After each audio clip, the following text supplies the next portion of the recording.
Hello and welcome to the I3 lecture series hosted by the Masters in Digital Photography program at the School of Visual Arts. We are thrilled to have photographer and MPSDP alum Miho Aikawa as tonight's guest speaker. Originally from Japan, Miho graduated from Sophia University in Tokyo with a degree in journalism. Miho works as a freelance and wedding photographer.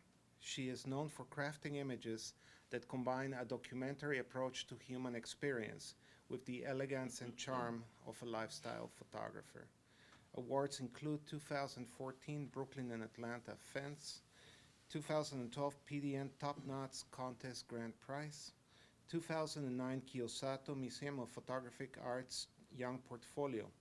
Exhibitions include Tokyo Metropolitan Museum of Photography, Osaka Municipal Museum of Fine Art, World Bank, Tokyo, Konica Minolta Plaza, Tokyo, Defense, Brooklyn Bridge Park, Museum of Art and Design, Hamburg, and Kiyosato Museum of Photographic Arts. So please help me welcome Miho Aikawa to our lecture series. I graduated from this program about 8 years ago. And when I was in the program, I couldn't imagine what I'm doing now. I knew I wanted to be a photographer, but I didn't know how to start. I had no connections and nothing. And honestly, I was a bit afraid to graduate from the program. I guess some people are like that now.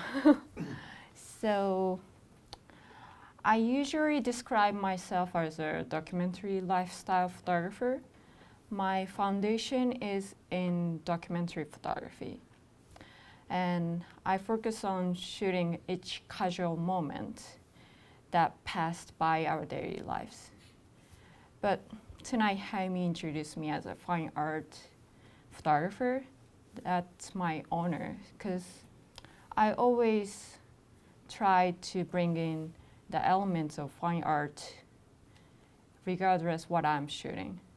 So if it's wedding or commercial or even interior, anything, I try to have elements of the fine art so that my clients can hang my work on their living room as an artwork, even it's a family photos or wedding photos.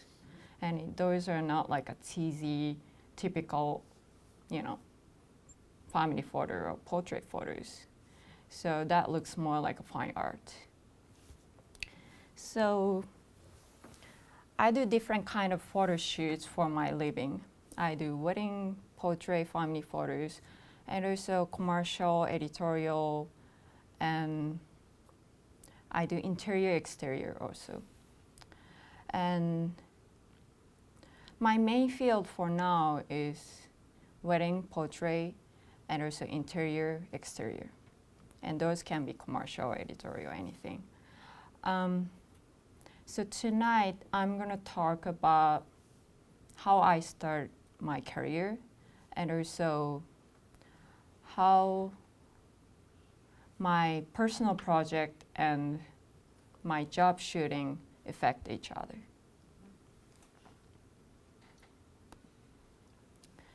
So it's a bit embarrassing to share these photos from my early days. This is very old. This is film. But it's my important experience for me to get in the photography world. So I want to share this story. I'm originally from Japan, and I started photography when I was in college. And that was just a hobby, nothing serious, and I didn't think to be a photographer or anything. And also I loved traveling everywhere. So I decided to travel many places as much as possible while I was a student. And when I visited Cambodia and Vietnam, I started photographing local people. And before that trip, I photographed mostly landscape, cityscape, flowers, whatever, something that I don't have to, communicate to photograph. That's kind of easy, to start. But I knew I wanted to photograph the people, but I was a bit scared to speak to strangers and to photograph them. So, but when I visited there, I could start doing the shooting local people without any hesitation somehow. So that was really fun for me. And since then, my passion of photography framed up, I guess. And so for me, camera is a good excuse to speak to strangers. And without camera, I don't go anywhere, and I don't speak to any strangers, and I don't make, communication with people so much. But so if I was not a photographer, my life could have been very boring, So, but I realized people accepted me more than I thought to be photographed. So I just decided not to hesitate to talk to strangers and, photograph them. So I majored in journalism for my undergrad, and I was into photography. So I wanted to study photojournalism and visual communication. But in Japan, it's a little bit hard to study those fields. So I decided to go to University of Miami for a year to study photojournalism. And while I was there, I learned a lot, and I went out all day, every day to photograph different things. It was just fun. And this was the demonstration against the FTAA in downtown Miami. And this is like typical thing, but nightclub to try slow sync flash. And I made some photo story about American rodeo culture. Maybe those are like very typical thing for college student to make assignment, but I had so much fun. And actually also I went to the library to check every photos, and I tried to copy them and to get my own style. So that's what I did for my college. And after studying 1 year abroad in Miami, I went back to Japan and finished my college. And I wanted to be a documentary photographer, but honestly, to make enough money as a documentary photographer, it's a bit hard, especially in Japan. And I had to buy equipment and everything, so I decided to have a full-time job for a year. And I went to photo school at night to study lighting and studio shooting and some kind of like a commercial photos and stuff. And during that time, I received an award from Japanese Advertising Photography Association for these photos. And it was my first time that my photos received a wide recognition. And it was very honor for me to get that kind of award. And the photos were exhibited in many museums and galleries in Japan. And it actually gave me final push to quit the full-time job, because like I wasn't sure if I could be a photographer. And that was like first award for me. So I thought, oh, maybe some other people think my photos are good, and So yeah, that was a huge step for me in the beginning. And through this award, I was able to make some connections with people.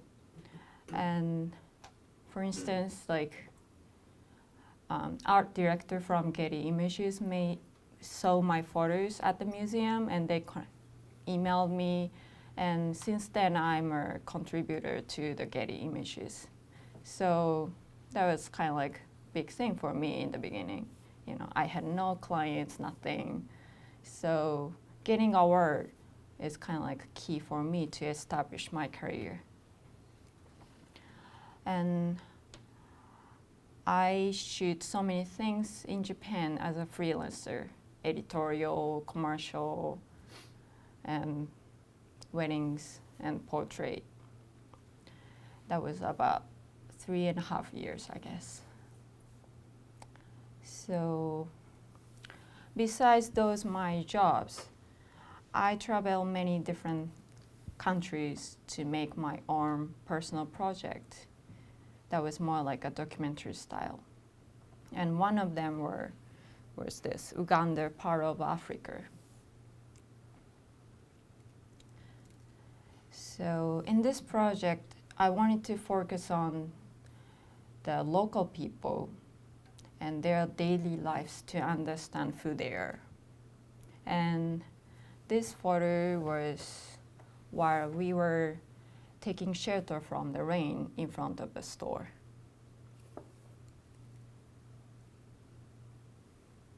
This one also I think I shot at the same time. And I usually go to market to see the local people. So this one also the market.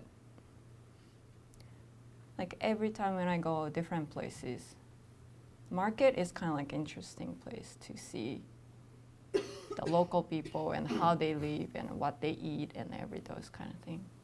I think that's one of the way to understand who they are and something.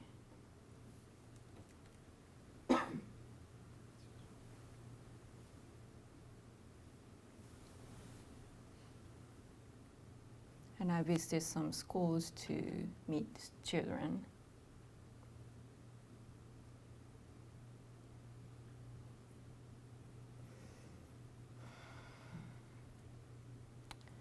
And her name is Victoria. I stayed at her family's house for about 2-3 weeks. My friends met his father in a bus, and they started talking about something, and he offered, to stay at their house to my friends, and then that chance to come to me, and that was very interesting experience. They had no water, no gas, and very, very unstable powers, but this experience broadened my eyes, and I learned to blend in the community. Yeah.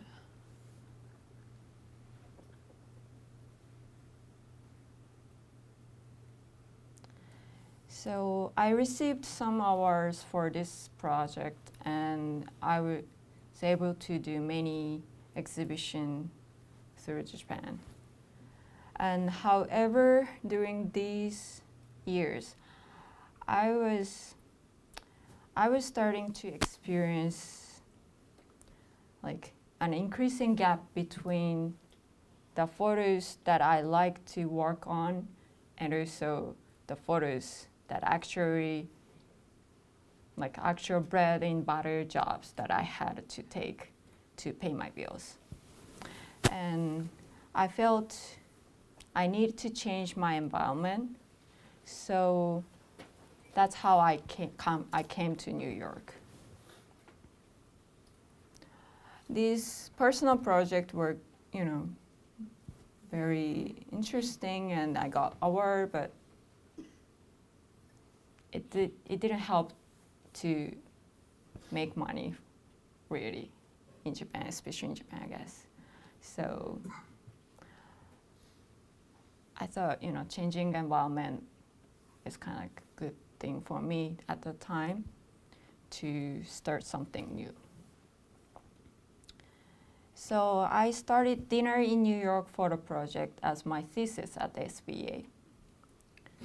And I continued shooting this project after the program, after this SVA program. And this is my artist statement. Maybe I should read it. The term dinner refers to the main meal in a day. Consumption of food is an essential element of life, as sleeping is for a human being. Maybe I should read this.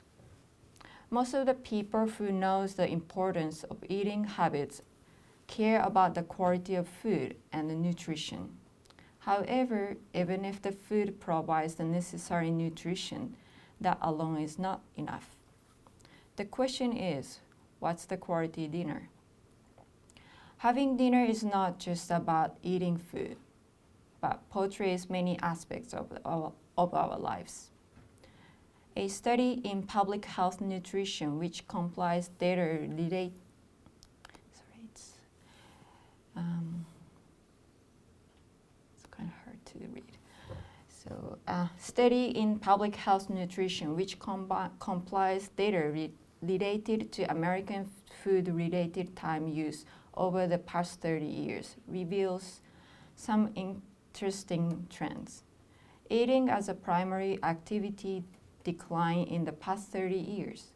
On the other hand, eating as a secondary activity rose dramatically in the past 30 years.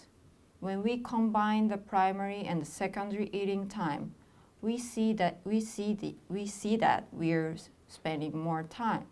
We're spending an average of 25 or more minutes in total daily lives than we did 30 years ago. We now do almost 50% of our eating food consumption while concentrating on something else.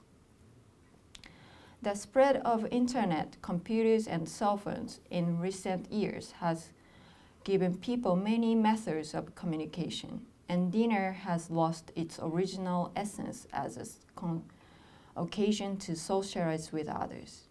The changes in society as well as the people who form them have led to a shift in how we spend our dinner time. However, I would like to make myself clear. I have no intent of saying that having dinner with a cell phone is bad and eating alone is sad. My idea of this project is to propose what dinner is to people, how different it can be for everyone, and present the diversity found in this everyday act. When you enjoy mealtime, you are more likely to eat better. Needless to say, how people enjoy the many aspects of our lives, including dinner time, depends solely on that person. Let's think what we can do to enhance the pleasure of the table. So this was the monk from Myanmar who cannot eat after 12 noon. Local people brings him food, and after he is done, he shares the meal of the food with them. It was in Queens. And this was Una, a 13-year-old girl who lives with her father and her stepmother, has her favorite Italian food prepared by her father while watching a TV show on her bed. Johan, an architect, worked overtime with his coworkers. They had a pizza and a beer on the desk. Avina, a 9-month-old baby, has dinner with her mother and through the Skype video call shares the time with her grandparents who live in Boston. Matthew relaxes with a sandwich and a beer during the evening commute to Pleasantville in New York. Queenie loves to cook simple dinner at home like pasta and enjoy taking time to relax. Richard, who works in several restaurants, eats dinner during his break at the Organic Cafe. He's an organic vegan and comes to this cafe a few times in a week. Carlos from Argentina usually enjoys Sunday night with his friends watching TV show on HBO or at home. Jessie, a designer, has leftover for dinner on her bed while watching her favorite TV show. Bobby and Joy met each other through blind date cooking, and they enjoy cooking and eating dinner together. Kimberly and Gregory, wife and husband, often stay late at office on weekdays but try to have dinner together as much as possible, usually accompanied by their cat, Tiger Lily. So I shot about 30 dinners for this project. And yeah. So I started submitting this project to several popular blogs. And I believe the first blogs that featured was The Kitchen. Do you know The Kitchen? It's a family site of the apartment therapy. That's more like a lifestyle blog. And after that publication, I received some offers from other blogs or something to feature my project. And also I submitted this project to the Photoville fence, and the photos were exhibited at the Brooklyn Bridge Park and some park in Atlanta.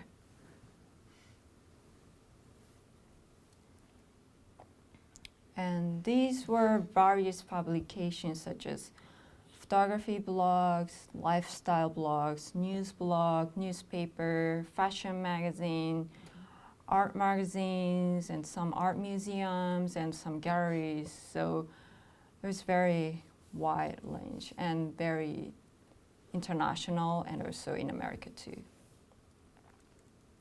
Work on your thesis project, people. Yes.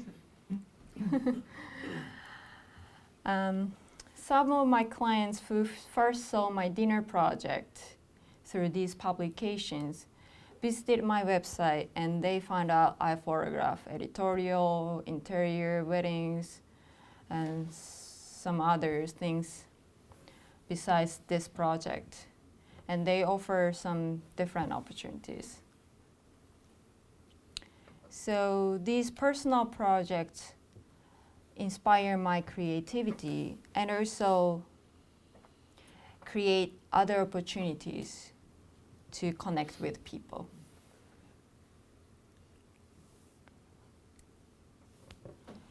So after finishing my master's, I started my freelance photography in New York.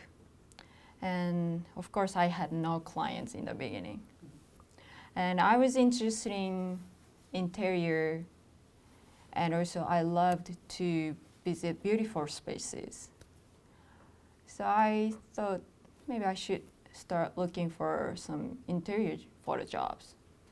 And I photographed some furnitures for an online shop of like a vintage furniture company. And also I met some interior designers and also some people who work in that industry. And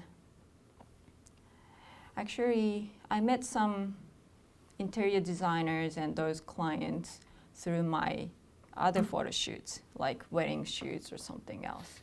And, you know, like my wedding clients were architects, and we talk about my works, and they say, oh, you can do interior shooting. And then, you know, I can get some other opportunities. So these are some of my interior exterior photos.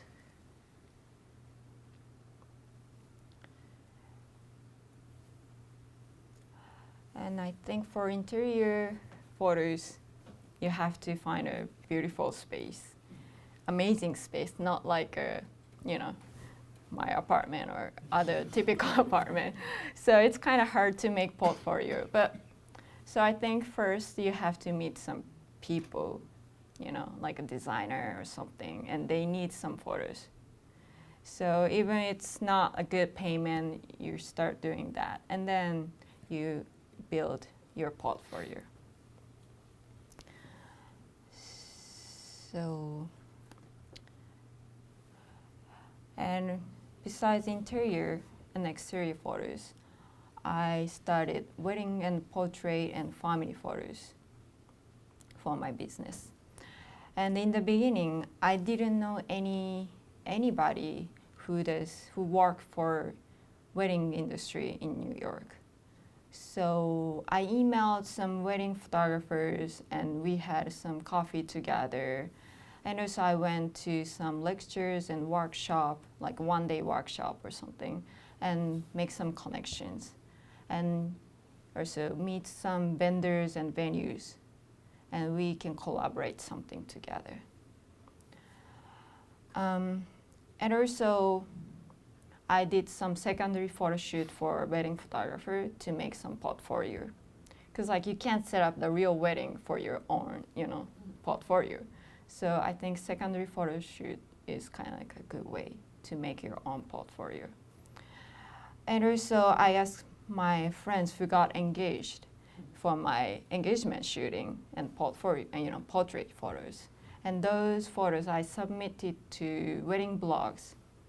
And at that time, wedding blogs were huge.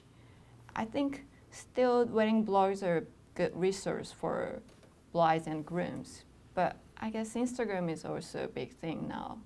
So recently, I think my clients inquire me through the Instagram more than other things, I guess. So I don't submit my photos anymore so much to wedding blogs. So as I said in the beginning, I try to create a piece of artwork, even for wedding and family portrait or any kind of photo shoot. So my photography is about the precious story about the couple and the family. But you can't stop the wedding ceremony or anything. So it's really hard to make art piece doing something is happening. So you have to have so much experience and you have to know what's going to happen in the next so that you can predict, next shooting. So during the wedding shooting, I'm required to use so many different photography skills. And these are more like a real moment that, like during the ceremony or something. So for these photos, I do more like a documentary photography things. So I just capture the real moment. And these were more like a portrait. So for portrait shooting, I have to find the location, I have to set up the situation, and I have to tell my idea to the subject. So it's more like a commercial shooting and sort of like a fashion shooting. Not so much documentary shooting, I guess. But this is not the commercial shooting, of course. So I try not to set up the situation perfectly, because you don't want to have perfect commercial photos for this, And I try to focus on who they are, who the couples are, So I have to combine the documentary photo skills and also like a commercial photo skills. So that's why it's more like a natural. Their smiles are more natural, because they are not professional models. So if I ask them to pose so much, they feel awkward and they don't feel comfortable in front of the camera. So I usually ask them to stand there and tell them make conversation and just enjoy your time. And I try to capture their real moment. But the situation I can set up. So, when I find some good location and good lights, I just choose those good spot and then ask them to stand there. But I don't have to ask them to hold the hands or anything because they feel very awkward. They can't pose well because they're, not model. And the same thing can be set up for this kind of like engagement and portrait photos. You can set up the situation, but I need to focus on their life story so that I have to combine the documentary style and also commercial style. Like I have to find a good spot and a good time. So I set up those situations. But the people are not model. I shouldn't ask them to do something so that I can respect their like a real story, I think. And wedding detail shots. You have to photograph the venues, set up flowers, rings, dresses. So you have to be more like a still life photographer or like interior photographer. So in one day, you have to be a documentary photographer, commercial photographer, still life photographer, and interior photographer. And also, on the wedding day, people are very nervous. So you have to make them very relaxed. And also you have to organize the schedule and everything so well. Because I think wedding photography is the last thing. After the wedding, only wedding photography is there. So, if the wedding photos are not great, their memory may change, So I think wedding photography is a very big responsibility. And family portrait. I do family portrait also besides the wedding and the engagement portrait. And shooting with kids is not easy. They never stop and they don't do what I asked. So I try to capture their real family time. And I try not to set up things so much like other engagement shooting or wedding shooting. So, but it's still almost similar with the other portrait photos. But big difference is like kids, children. They're so hard to control.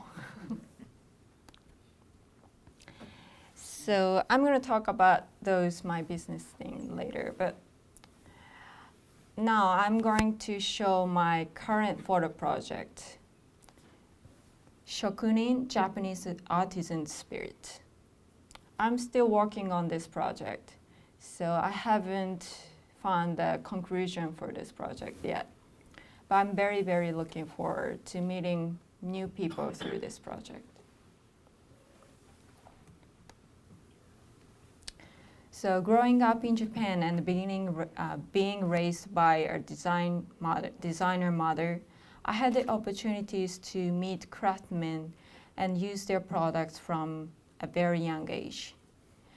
Unfortunately, as a child, I did not appreciate how important it was to cherish their crafts and keep using them year after year. Especially in our current era of mass production and disposal, we are increasingly prone to simply pursue cheap, readily accessible products and discard them once they break.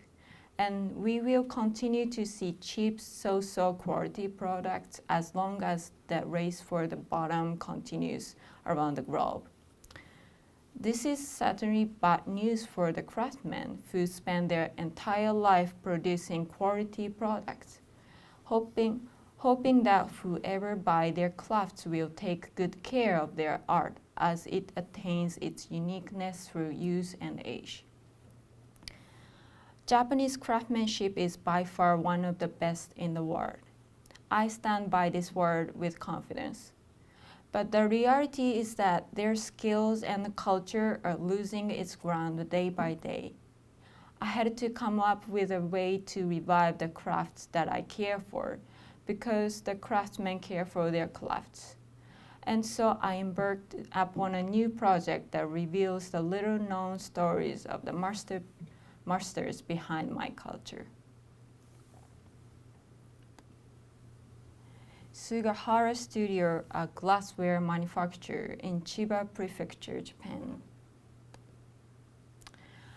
This was my first photo shoot for this project, so I was so surprised with the quietness of the studio, where many craftsmen works, and they worked very silently and intensely, which is a well-known aspect of Japanese craftsmanship, I think.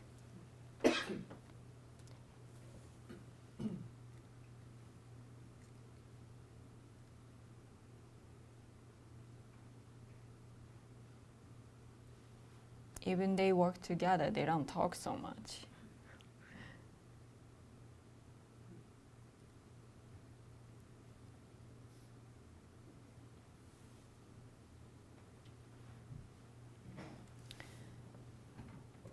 And Catherine Lefels, shibori artist in Brooklyn, New York. Shibori is a Japanese dyeing skill, techniques. So when I started this project, I thought the subject should be Japanese because it's a Japanese craftsman. It's about the Japanese craftsmanship. But I realized that I don't need to photograph only Japanese. That it can be anybody who follows the Japanese craftsmanship. So she was the first American for this project.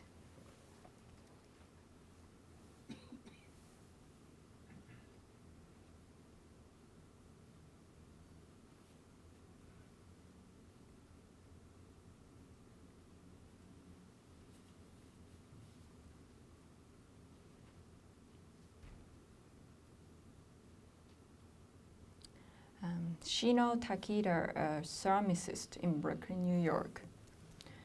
So she started making pottery in New York after she moved from Japan. And she didn't study so much ceramics thing in Japan, but still from her background and everything, I felt like she combines the New York style and the Japanese style as a craftsman.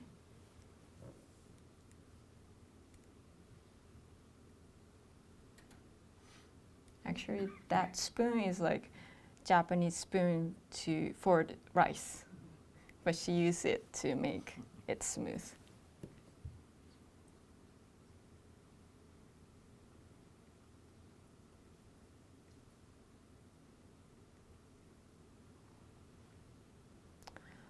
Teppei Tsutsui, a blacksmith in Ibaraki Prefecture, Japan. So while I was shooting him, I could sense that he was devoting all his soul and heart into creating his craft. And he did this with the utmost concentration.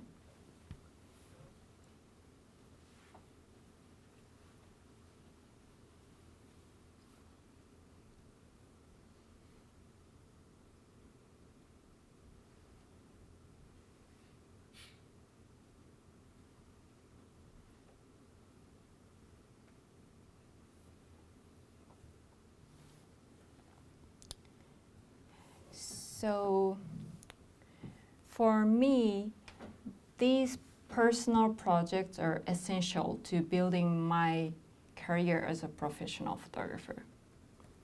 And I mentioned earlier that at one point, I I was struggling with the increasing gap between the work I wanted to do and the work that I had to take to pay my bills.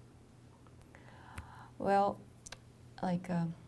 as I continued to pursue these personal projects, I gained the recognition through various publications. That provides opportunities to extend my clients. As a result, people have to recognize my documentary fine art style photography and respect my artistic style. So the challenge for me is to narrow the gap between what I want to do and what I actually do by focusing on the most essential elements of my photography style and pursuing it in the form of personal projects. And it is ongoing process. It's not easy. And I think it never ends. So that's like how my personal project and the job affect each other. And maybe, yeah, questions? I really enjoyed your thesis project, Thank you. and glad you had such great success with it. And how did you find subjects for that? For For your dinner in New York? Yeah. First, it was my friends, like from the program. Classmates? Yeah, some classmate, and also through the classmates, I found somebody else. And also, I just talk about my project to anybody, and if they're interested in to be in the project, I just photograph them. Yeah. I didn't put those things on the Craigslist or any internet thing, because I didn't want to have a really stranger thing, and so it was mostly through the people. Looking at your interiors, it looks like they were all done during the day, like a lot of daylight. How do you handle lighting interiors? Actually, I don't have so much time to set up the lighting for the entire whole house. They are huge usually. So I do more like a post-production. And when I did assistant for architecture photographer, it's over 10 years ago. So it was, some of them are still working on the film. At that time, we had to work on everything on the locations, and we set up the lighting and everything. But now the clients want to have short time for the photo shoot, and they don't want to have spent so much money and the time for the lighting and the shooting. So I do more post-production.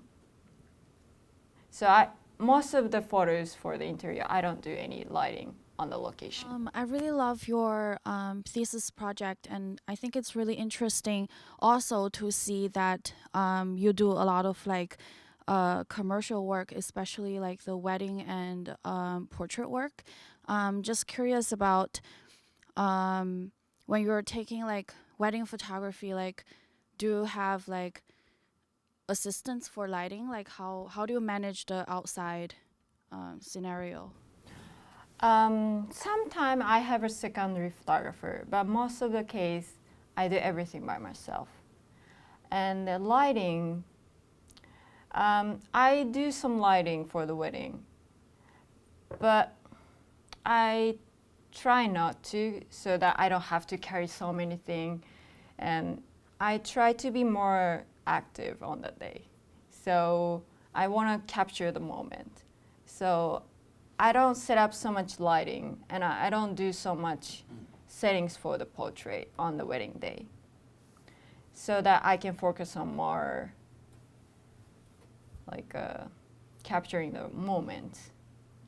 So my clients, most of my clients know I don't do so much setup portrait, And actually, they prefer that because like they think like they want to have more documentary style weddings, and they want to have some portrait, but not so much setup thing. So they prefer more candid shot. So I don't set up so much situation for portrait. I don't spend so much time for portrait on the wedding day. So, Mio, two things. I do use your thesis proposal as an example every year because Mio came to my office and she goes, I'm going to photograph people eating dinner. And I'm thinking, that's great. And, you know, it was, I didn't get it. But I always like said, okay, why don't you try it? And so she's got a beautiful sort of dinner in New York, dinner in Tokyo. It's fabulous. And I follow you on Instagram, and I can tell even from your lifestyle, you know, your cat, how you celebrate, how you eat, the little things in your life, that your aesthetics are throughout your life too. So it's really wonderful. Now, the engagement photography, you know, if you go to Dumbo, everybody's shooting down by the Manhattan Bridge, right? But all of yours are so unique. And so I'm interested in, like, do you ever like repeat a situation or how does that work? 'Cause that's a lot of effort. Oh, I see. Yeah, especially for portrait, I think many people want to have the same location. Dumbo, Brooklyn Bridge, Central Park, some like those typical situation. I love those location because it's so beautiful. But I always recommend my clients to think about their story first before they decide the locations. So I ask them, like, what do you do on the weekend together usually? And what's your common hobby? Or how did you meet each other? And like those aspects make some unique story for their engagement and some portrait photo shoots.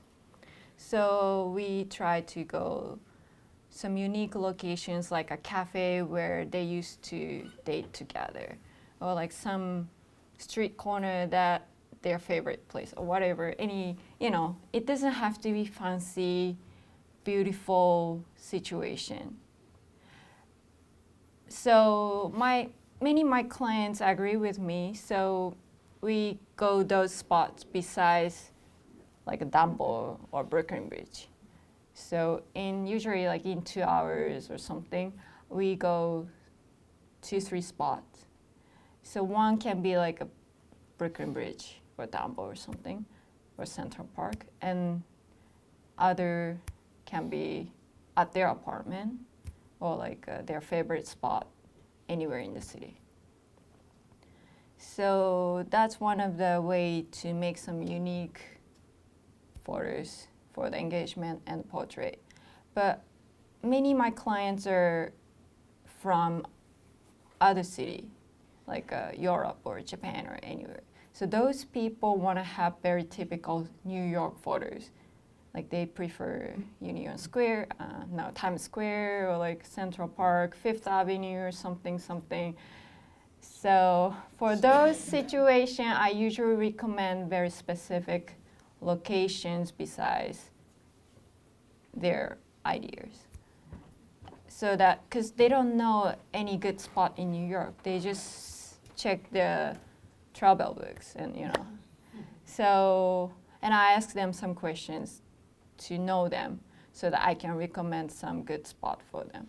Like when you mentioned when you finished, you put your from here your website contained your work from your thesis, and you were basically mostly a documentary photographer. How did, and then you got clients coming for other things. How did you? Is that what you expected, or like how did you want to portray yourself as, or how did you expect to sell yourself? Did you just want to do documentary and then this happened, or did you just hope that you get clients from different for different things? I see. In the beginning, I wanted to do more documentary photography, but I have to, rent apartment. I have to pay bills, so I had to make some enough money. So that's why I started some other jobs too. But actually now I enjoy doing sort of documentary style personal project and also my other jobs. So I need both for now. That makes my perfect balance to keep doing this job. So I didn't expect this situation from the beginning. In the beginning, I just wanted to be more like a photojournalist or a documentary photographer or something. But now I think this balance is perfect for me. But it may change, but for now, I think I keep doing this personal project that based more like a documentary style. And also I do interior, exterior, wedding, and other editorial or something. I really like your project about Africa, Uganda, and just want to know how do you communicate with the local people, because it's like you are the Asian girl and like they are like it's like an Africa country, so like maybe they like afraid of camera or not friendly to you. How do you handle these situations? I see. So for language, actually they speak English, but they don't speak English so well. But still, you can communicate with them. So when I went to Uganda, it was my first time to be in Africa. So in the first 2 days, I was a bit afraid to do everything. You know, carrying my cameras by myself. You know, I'm a woman, and you know, I didn't know anything about Uganda so much. I searched about it before I go, but when you search, so many, you know, like a bit scary situation comes up, and you know, if you feel scared. But when I went there, in the beginning, I didn't carry the camera. I just walk around, and I had to blend in this, you know, community. So I just walk around, and I was a bit afraid that some stranger talked to me, and you know. So, and I remember for one guy who talked to me, and he just followed me, and I was like, oh my God, you know. But he talked to me like, I remember you. You were in the airplane. So he was in the same airplane to get the Uganda. So I was like, oh, I'm sorry. I thought you were kind of like a weird guy who just following me. So through that experience, I thought, you know, I closed everything, you know, in the beginning. I just didn't listen people, and I was so afraid to do everything. So through that kind of experience, I thought, oh, in Uganda, people are not bad at all. You know, they were just friendly, and they talked to me to make some conversation. So through those experiences, I started, you know, open myself, and it was like just carried my camera around there, and they just come to me to be photographed.